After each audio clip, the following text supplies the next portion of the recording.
Hello guys, good morning. Gusto ko lang ipakita sa inyo ang aking daily morning routine. Kakatapos lang namin ni Sanji maglakad-lakad sa labas and it's raining hard. Kaya bumalik na lang agad kami kasi baka mabasa ako. So, yung living room namin sobrang kalat dahil hindi ko nilinis kagabi.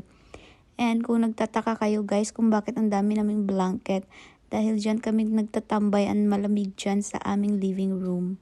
So, ayan guys, nilabas ko na si Sanji from our room. And alam nyo ba guys, sobrang clingy ni Sanji.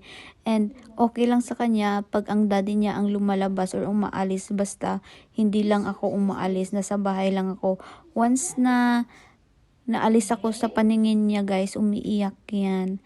So, I don't know what will happen soon kung manganganak ako, kung nasa hospital ako. Wala pa kaming makitang dog sitter. So, ayun, nilalaro ko lang si Sanji. Pero ayaw niya yan kasi gusto niya yung pink na piggy right there. Ang dami niyang toys guys. Yan yung mga gift niya nakuha noong Christmas galing sa kanyang auntie and kay grandma. So wala kaming ganap kahapon guys during the Valentine's Day. Anong ganap nyo?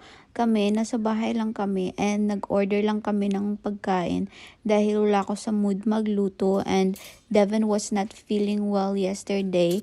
So hindi na ako nag-bother na mag-surprise ng pang Valentine's Day. So, ayun, okay lang naman yung Valentine's namin kasi nag-enjoy din naman kami. Thank you for watching!